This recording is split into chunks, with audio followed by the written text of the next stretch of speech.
So how in the world are stock options priced? They just seem to be so far apart depending on the stock that I'm looking at. So I want to take a few minutes here, especially if you're new, to explain exactly what factors are involved when it comes to the pricing of options. Options are priced like stocks are. There's a market for it. So it's like an auction. There's supply and demand. There's people who are bidding, who want to buy the option, and there's people who are selling, who are asking for a certain price to be able to sell an option. So you have a bid price and an ask price. Very similar if you've traded stocks before. It's just supply and demand. And so the overall easy answer to explain what causes an option price, or what prices an option, or how an option is priced, is going to be the market decides. But to break it down further, to help us understand what really impacts that pricing, because the market is efficient. So what factors is the market considering when they're deciding how much they want to pay or how much that they're willing to sell one for? The first factor that's involved is going to be intrinsic value, but not all options have intrinsic value. And let me just explain what that is for a minute, especially if you're new. Here's some options on Apple stock that I've used as an example in other videos. When I made this slide earlier, it was around December 1st of 2020, and the Apple shares were selling for around $122 at the time. And in the example I was using, I was looking at expiration dates for April of 2021. So the expiration on both of these doesn't really matter for this example. Intrinsic value is really just the value that the option would have if you were to exercise that option today. So if indeed Apple is $122 per share and we're looking at these two options, then we know that a $120 call option is going to be considered in the money, which means that the stock price is above the strike price. And that's when we're dealing with calls. Now, if we were dealing with puts, it would be the opposite. If it was below the strike price, it would be considered in the money. Essentially, if I own the first contract here where I could buy Apple shares for $120, then my intrinsic value for that option is going to be $2. Now, in this other contract, Apple is below the strike price, which is considered out of the money. So this option would have zero intrinsic value. And it doesn't mean that the option's worthless. It just means that the three factors that determine the price of an option, that one of them is zero. So the whole price of the option is in the other two factors. Now, the second factor involved in pricing an option is going to be its implied volatility, which put simply is how much is this stock expected to move. I'm sure you know probably as well as I do that there's some stocks that just don't really seem to move very much, sort of steady Eddie along the way, and then there's others that are just a crazy wild ride all the time moving around. So when you're looking at options on two different stocks like that, the one that has less movement would have less implied volatility, which means the option prices are going to be a little bit less. And then the one that is moving around all the time will have a higher implied volatility, which is going to cause an increase in option pricing. Kind of what makes option pricing difficult is that there is these three factors. I know we're just on the second one, but they all fluctuate and for different reasons. So obviously the closer or further away you are from the strike price determines the intrinsic value amount.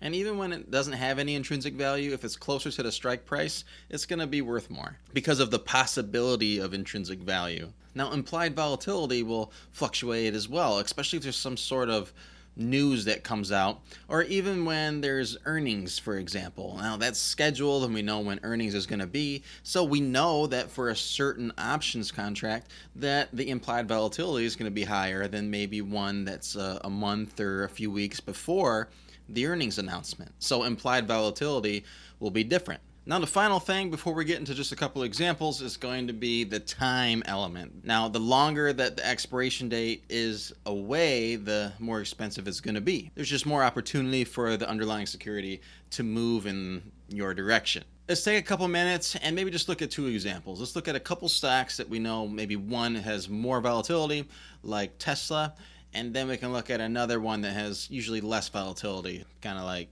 Coca-Cola.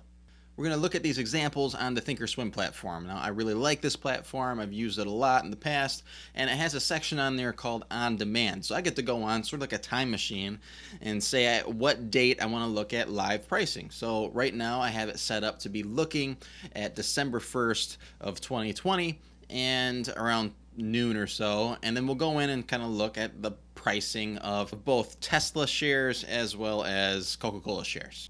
So we're going to look at Tesla first and see what the share prices are. You probably already know this, but when you're looking at different option prices, the first thing you type in is going to be the underlying security. The second thing you're going to do is put in the expiration date that you want. Now, each stock or ETF is going to have different expiration dates. Now, they all used to be pretty common. They started out with quarterly expiration dates, and then they did monthly, which is on the third Friday of each month.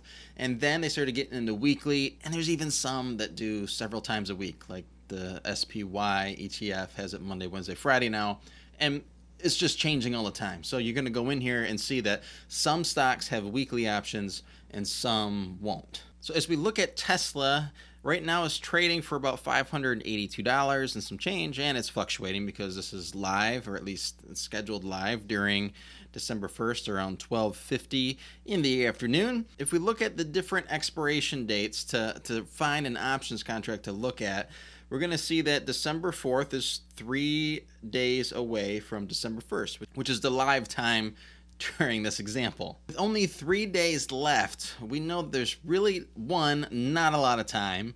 And if we look at call options, let's say out of the money, which is this whole white section here, then we know that there's no intrinsic value and there's hardly any time value. So this is mostly volatility value, that there is a lot of volatility in Tesla stock. So this is pretty expensive to be buying call options in Tesla. If we look at the 600 strike price, it's going for over $13 to be able to purchase this call option, and it's out of the money by nearly $18. So this option is 3% out of the money, and it's costing around 2% to buy. So your break-even price for this is going to be about 5% move in your direction for you not to lose any of your money. There's just a lot of volatility premium baked into Tesla options right now. Now, with such little time, let's look at something that's maybe a month or two out. Let's look at February, which is 80 days away. For the same 600s, is going to be $86, which just seems like a massive amount. There's just a lot of movement in Tesla. And so over the course of 80 days, there's a lot of opportunity for this option to move in your direction. And so that's priced into the market. Not only is there a lot of volatility premium in here now there is a lot of time premium in here. It is nearly 18%. That's 17.86% that this stock has to move up for you not to lose any money by the end of February. That just seems really high. That seems like a lot, doesn't it? Obviously, it doesn't mean that you're not going to make a ton of money by doing that. It's just crazy to me how volatile Tesla is. Now let's look at something that's maybe a little bit more boring. Coca-Cola.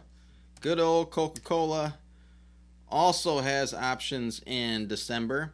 Coca-Cola here, at the time of looking at this, December 1st, almost 1 p.m. in the afternoon. Well, if you can remember what you're doing December 1st, 2020, would love to hear about it in the comments below.